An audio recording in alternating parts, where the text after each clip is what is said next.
Good morning, one and all. This is Sudeep Sarkar from Group 16 for Business Development Internship, powered by Excelerate, Rochester Institute of Technology, and Grant Thornton.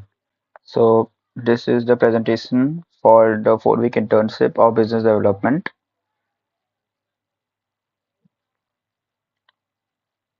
Agenda of this presentation includes overview of the internship role and objectives, week 1, week 2, week 3, week 4, conclusion and key takeaways. So I am basically going to explain each and every task that I have performed in each and every week of this 4-week internship and also show the deliverables of each and every weeks in this presentation. Internship overview. The position that I received in this internship training was outreach consultant intern at Grant Thornton. Project focus: identifying potential clients in China for forensic advisory services by GT or Grant Thornton. The task included client identification, conduct secondary research on companies across sectors, MNCs, law firms, private equity firms in China. Use case mapping: analyze client needs and match them to forensic advisory services. Stakeholder analysis: identifies key decision makers within target clients and analyze their relevance. The final deliverable included this PowerPoint presentation, Excel sheet with the entire client list, which would be submitted along with this presentation to the Engage portal, and strategies for the stakeholder engagement. Week 1. The week 1 was basically involved in secondary research on the potential clients. Objectives: conduct secondary research to identify potential clients in China that would benefit from forensic advisory services. Research focus was mainly on the target market was focused on law firms, private equity firms, MNCs, multinational companies, and businesses requiring fraud investigation and due diligence. The geography focus was mainly in China, Shanghai, and Beijing region. So the research tool which I used was basic normal secondary research tool, which included Bloomberg and LinkedIn, identified the key organizations in the relevant sectors. Market research and report: using industry reports to identify trends and companies needed for forensic advisory. Company websites and online directories. Researching business structures and services offered by the company. Deliverable for week one included a client list for Excel, a detailed client list including company names, sectors, and geographical location. It was basic secondary research, all the tools which we will be using secondary research only. Resource notes, supporting data from various sources to back client selection. Secondary research detail. So what it basically had was private equity firms, many firms which needed the forensic advisory services for investment, due diligence, and risk mitigation. Law firms, legal challenges around fraud investigation and financial disputes often require forensic expertise. Most of the MNCs in China are trying to expand with their structures and may need compliance audits, forensic investigation, and anti-corruption services. The challenges which I faced during the secondary research include finding accurate, up-to-date company information because most of the information may not be relevant currently because they might have been updated previously. And so it would be very difficult to find up-to-date information. Differentiating companies with active forensic advisory needs. Week 2 included use case mapping and client list retention strategy. The objective included map out the key forensic advisory services needed by potential clients and design its strategies to retain them. So, use case mapping, what is this basically? It involves identify how forensic advisory services solve specific business challenges. Why it matters? Helps target companies that would benefit most from grant holder services, making client engagement more efficient. So, client needs, what basically was the most important things that we thought was needed: fraud prevention and detection, risk management and due diligence, anti-money laundering (AML), and regulatory compliance. Retention strategy development, building long-term relationship through consistent engagement and added a value post-project. So the first one that we thought was Killand and Ellis. So it is an LLM. So what, how can accelerate, how can Grant Thornton, which products of Grant Thornton can be used in it? It would products which and service which are identified by financial crime investigation, AML or anti-money laundering compliance review. So the use cases include ensure compliance with AML regulations in China, identify the assets and potential AML list, enhance AML training and awareness within the firm, conduct client due diligence for high-risk clients, assess and mitigate cybersecurity risks. The second one I included was Blackstone. Blackstone is a very popular, extremely popular firm. Like it needs absolutely no introduction. So the product or services were business advisory and risk management and assurance because when we focus on a particular firm like Blackstone, particularly in China, it would require through due diligence to target companies in China because It is mainly focused in China. The offices of Blackstone in China would be focused on the Asia Pacific region or the Chinese region mostly. Investigate allegations of fraud or microconduct within portfolio companies, access the valuation of target companies, monitor and analyze market trends and risks, support deal structurings and negotiations, client retention strategies. Objective: evaluate client relevance through matrices and map our key stakeholders within the target clients. Key relevance matrices. Company size. Larger companies are more likely to invest in foreign service due to complex operations and higher exposure to risk. Geographical presence. Companies with global operations may need international compliance services. Industries. Financial services, law firms, or government entities have the highest demand for forensic services.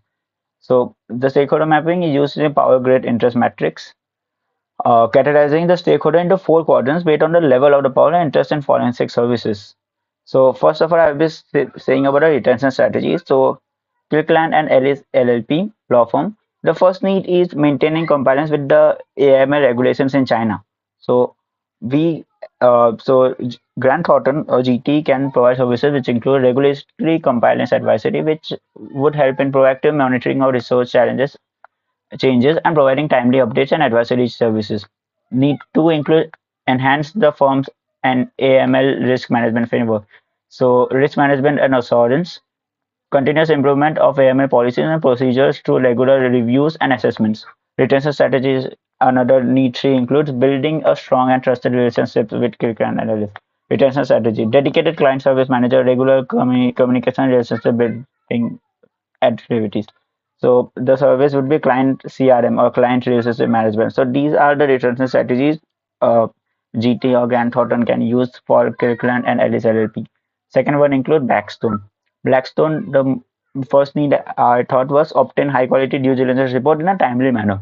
So how did it help in the retention strategy? Streamline project management and efficient communication channels. The project management service can be helped in that. Need to gain access to deep industry expertise and insights. Retention strategies, leveraging GT's global network and industry specialists. The industry specific expertise service of Grant Thornton can be used for that. Need three include minimize investment risks and maximize returns. Retention strategy, proactive in identification and mitigation of risk through the investment life cycle. The Grant Thornton service is risk advisory services. Power Grid matrix and stakeholder grid. Purpose: prioritize stakeholders based on their power and interest level. The goal is to efficiently manage communication and engagement strategies. So first one include high power, very high interest, manage closely. Actions are regular engagement, ensure that their needs are met. High power, low interest, which include strategy keep them satisfied. Actions include inform occasionally to maintain satisfaction. Low power, high interest, keep them informed. Regular updates maintain interest without overwhelming. Low power, low interest. Strategy is to monitor. Action, minimal communication, ensure no issue arises. So this XY graph we can see basically inverse, keep satisfied, manage closely, monitor, keep informed. So the potential clients. So Blackstone and Carroll Group are high power, low interest. Procter and Gamble (P&G) is high power, very high interest. Jones Day, Latham and Watkins are low interest, low power. Kirkland and Ellis LLP are high interest and low power. So these are the potential clients which I have included in this matrix, and according to my personal review, these are the places that they fit the most. So, what are the each stakeholder description? High power, high interest, significant influence, actively engaged, and actively managed and keep satisfied. High power, low interest, significant influence, but not that much actively engaged. Keep them informed and also monitor them closely. Low power, high interest, limited influence, actively engaged. Keep them satisfied, involved in decision making wherever possible. Low power, low interest, limited influence, not actively engaged, monitor and with minimal effort. So this is the stakeholder descriptions. So this is the same similar to the previous table that I said. So high power the key players keep them. They are the most important players. High power, low interest, keep them satisfied. Similarly, keep the low power, high interest people informed, and the low power, low interest monitor them. Final deliverable and the presentation. So this objective to showcase the outcome of the research and strategy development. So the deliverables include the Excel sheet, which I have submitted to the Engage portal, which includes a high number of detailed list, including contact details. Most of the contact details are be taken from the company websites or LinkedIn profiles wherever possible. Emails of the person, also the managing director, or the similar roles of people from the Beijing and Shanghai region of the companies are included in the list of all the companies which were available on the internet. So the detailed list includes contact details, company sector, and the forensic needs identified. Stakeholder mapping report, a detailed stakeholder analysis showing key decision makers and the potential engagement level. Key takeaways from week 1 to week 3. From week 1 to week 3, we basically involved in research and use case mapping, which are essential for identifying and targeting the potential clients. Then, client retention strategies are very important for making long-term relationships. Understanding the power and interests of stakeholders helped in tailoring outreach strategies. So, what will be the next step from Grandfather? It will include execute outreach to top prioritized clients, follow up with potential stakeholders identified for engagement. So the conclusion now, what we have learned, our research has provided clarity on the best fit clients for Grant Thornton in China. The mapping of use cases ensures each potential client gets the most relevant services.